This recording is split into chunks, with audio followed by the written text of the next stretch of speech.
Good morning. Making it real in Virginia. What is it? Anytime? Restoration goals, that's kind of the way I read that question, and I think that's, the message we're trying to talk about. How do we achieve these restoration goals? Well, for some of the local governments out here, it's already very real, right? WIP, watershed implementation plans. It's kind of getting everyone all wrapped around the axle.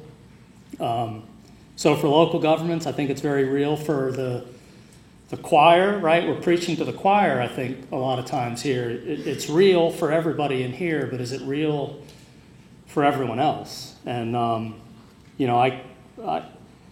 my wife's always amazed at how I'm in this business for so long. I've been doing it for a long time, stormwater, and she's like, what's the big deal, And I said, it's complicated. It really is. I have a spreadsheet and I have all this stuff. And she, we're driving down the road, it's pouring rain, and I said, it's complicated. She says, it's really not that complicated. I said, where do you think all this goes? And there's a pause, and she says, away. And VDOT, anyone from VDOT in the room, it does. It goes away. So the goal is really to, how do you make it real for everyone else?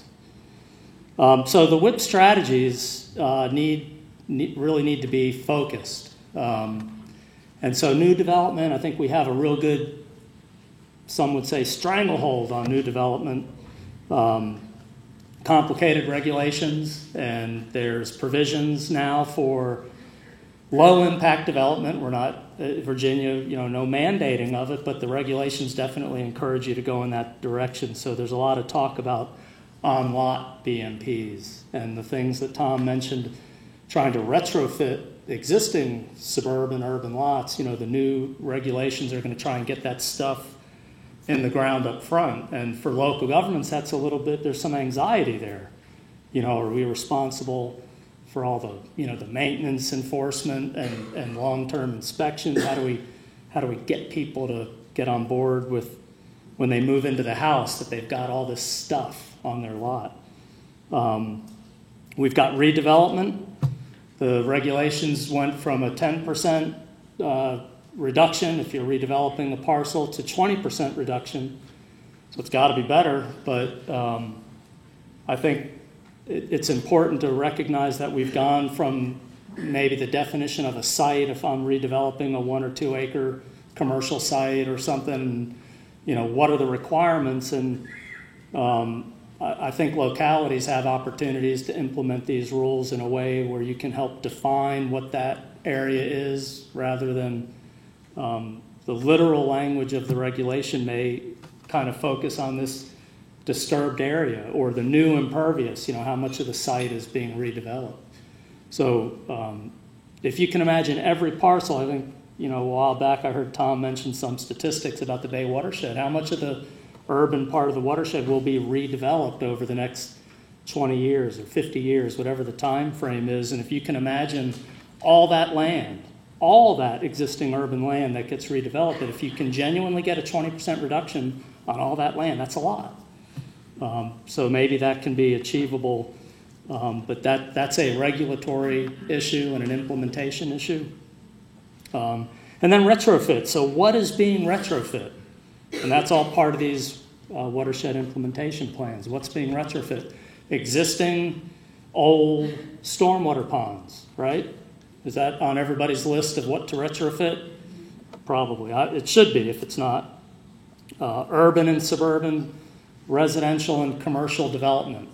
Lot by lot, parcel by parcel. We get little pockets of, we get Tom's yard. I have one rain garden, so I'm not the true party bore of rain garden speak. So how are these properties being retrofit? What's the incentive? And there are utility credits, and that's probably the most effective. Money talks. If you can help fund somebody to retrofit their property, that's a great thing. So how can the implementation help localities with their restoration goals. And I would say first and foremost, it has to be focused and strategic. You can't just have, and I don't want to use the term bean counting, but you can't just have individual things scattered. Or I can't say, in my locality, we've retrofit 100 acres, but it's at, a tenth of an acre at a time, just all over the place. So I like the Reedy Creek model, wherever NISA went there. Go neighborhood by neighborhood or sub-watershed by sub-watershed, you get meaningful implementation. Sustainable Chesapeake, I had a call from them. They were talking about, a lot like the Riverwise program, they talked about having this army of trained youths, the youths out there marching across the watershed, leaving in their wake all this green stuff. And I just tried to imagine this fascinating concept of and I thought, well, that's a tall order to cover a lot of ground. And I think that's going to be our big challenge. I always like these pictures that come out of Philadelphia when they talk about their program, and you see this big ultra-urban area. I think this is where we really need to have a lot of focus. But you see it all kind of turn green, except for the roads. Maybe we'll figure out a way to make them green. So what strategies will be most effective? What's this? Low-hanging. I wasn't going to say it. I promised somebody a long time ago I wouldn't use that term anymore. But yeah, low-hanging fruit.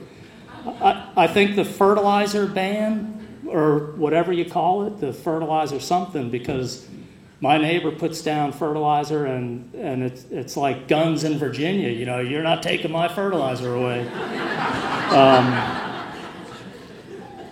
I've got moles emigrating. He puts down all kinds of stuff. So I've got all kinds of stuff. My yard is a mess because of the contrast between his and mine. But if you can get to people, if there was ever a case for this collective impact strategy of getting folks on board, then if we can't do it with the fertilizer issue, then we've got a big challenge. So I would say to all of you in here, again, preaching to the choir, find somebody, whether it's a family member, neighbor, whatever, and see if they get any of this. These, and this is not my neighbor, his yard looks like that, but they even have a house on the river. He goes rock fishing. He's an outdoors guy.